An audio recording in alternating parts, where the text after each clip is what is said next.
భార్యను తీసుకొని కాశీ వచ్చాడు. కాశీ ఎందుకు వచ్చాడు? అన్ని దారులకి ఏదో ఒక దారి చూపించేది ఈశ్వరుడే.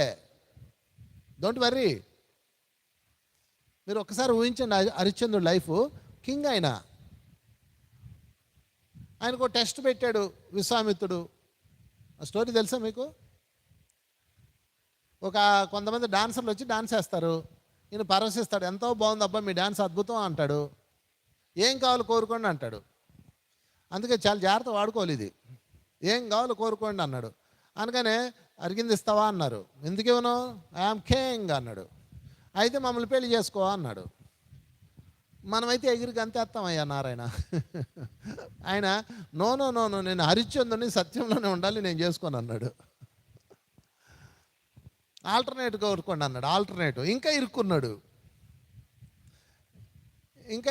అయితే ఓ పని చేయి, ఒక మనిషి ఏనుగు మీద నుంచొని, బలమైన మనిషి ఏనుగు మీద నుంచొని ఒక రాయి పైకి ఇసిరితే అది ఎంత ఎత్తి వెళ్తుందో అంత బంగారం ఇయ్యి అన్నారు.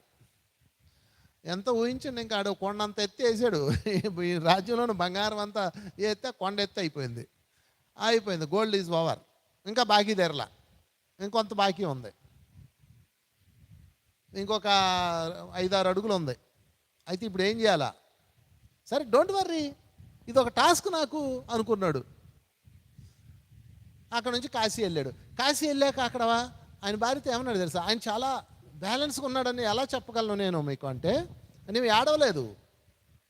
జీవితం తలకిందులైపోయింది. భార్య బిడ్డలు రోడ్డును పడ్డారు, జోలి పట్టుకొని రోడ్డు మీద పడ్డాడు. ఇంకా కనీసం గుర్రం కూడా లేదు.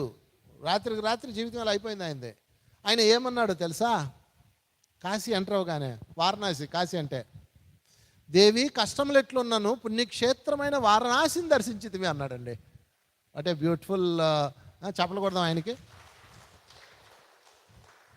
కష్టాలు ఎట్లన్నా ఉండని, పుణ్యక్షేత్రమైన వారణాసిని దర్శించాం. మామూలుగా అయితే వారణాసి రాలేం మనం, బిజీ లైఫ్ అని చెప్పి ఫుల్ ఉంటాడు ఆయన.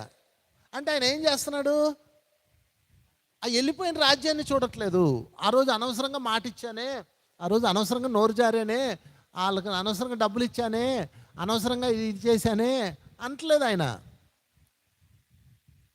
ఇంకొక పాయింట్ మళ్ళీ చెప్తున్నా, ఆధ్యాత్మిక వ్యక్తులు వాడకూడని మరొక పాయింట్, 5వ పాయింట్, అనవసరం అన్న పదం వాడకండి.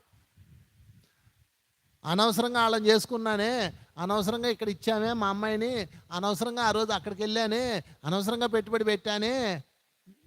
పిచ్చోళ్ళారా, మీరు పెట్టకపోయినా అది జరిగి తీరుతుంది. లేదా అనవసరంగా హాస్పిటల్కి వెళ్ళామే, ఈ హాస్పిటల్కి వెళ్తే బతికేదే వచ్చేస్తుందండి మనకు. ఆ మాయ ఎంత మాయలో ఉంటుంది తెలుసా?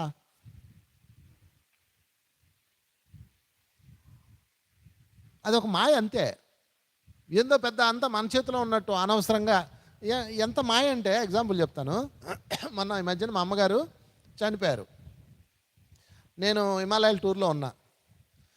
మా వాళ్ళకు ఫోన్ చేశా, అమ్మకి ఏదో అనారోగ్యం వచ్చింది, పలానా హాస్పిటల్ తీసుకెళ్లారు, ట్రీట్మెంట్ ఇచ్చారు, నాకు కింద పడింది, నడుగు దెబ్బ తగిలింది, వచ్చింది. 2వ రోజు ఆయాసం వచ్చింది ఆమెకి. ఆయాసంతో హార్ట్ స్ట్రోక్ వచ్చింది. సెకండ్ డే ఆమె శరీరం విడిచిపెట్టారు. ఆమె కోరిక ప్రకారం హాయిగా సుఖంగా శరీరం విడిచిపెట్టి వెళ్ళిపోయింది. ఆమె ఎప్పుడు అదే కోరుకుంటుంది, నేను శరీరం మంచం మీద ఉండకూడదు, అనాయాస మరణం పొందాలి అని కోరుకుంటుంది. అలాగే జరిపింది 1 డేలో. సరే నేను వచ్చాను. వచ్చిన తర్వాత మనకు తెలిసిన ఫ్యామిలీ డాక్టర్ అసలు ఏం జరిగిందంటే ఆయన ఏం చెప్పాడు, మీ అమ్మగారు ఇలా పడ్డారు, అలా జరిగింది, ఆయాసం వచ్చింది, అయితే ఆయాసానికి ఇక్కడ కాదు పలానా చోట తీసుకెళ్ళి ట్రీట్మెంట్ ఇస్తే అలా బతికేది అని చెప్తారు కదా. ఎవడో ఒకడు ఎవరైనా చనిపోతే అప్పుడు వస్తారండి వీళ్ళందరూ, అప్పుడు దాకా రారు ఎవరు. వచ్చి అసలు హాస్పిటల్ కాదు ఈ హాస్పిటల్ అయితే బతికేస్తారు, ఆ ఇంజక్షన్ చేయించావా ఈ ఇంజక్షన్ అయితే బతికేస్తారు, ఇలా చెప్తారు. చెప్పగానే మనలో మాయలో మనం కూడా మాట్లాడేస్తాం. నేను కూడా ఇంటికి వచ్చి నిజమే బుజ్జమ్మ మనం హాస్పిటల్కి తీసుకెళ్ళి ఉంటే బతికేదేమో అని అన్నాను. చూడండి మళ్ళీ ఎన్ని క్లాసుల్లో చెప్పాను నేను. కర్మణ్య వాధికారస్తే అని మనం చెప్తూ అంత మాయలో పడిపోతాం అని నేను బాధపడుతున్నా. వెంటనే మా చింటుగాడు వచ్చి ఆయుష్ అయిపోయాక నువ్వేం చేస్తావు అన్నాడండి మా చింటుగాడు. అప్పుడు నాకు టక్కుమని వెలిగింది, అవును కదా ఇంతమందికి చెప్పి మనం మాయలో పడుతున్నాం ఏంటి. అట్లా ఉంటుంది మాయ. అందుకని 360 degrees గుర్తుపెట్టుకోండి. అటు చూడనివ్వదు మిమ్మల్ని మాయ. దాన్నే చూడు అంటది.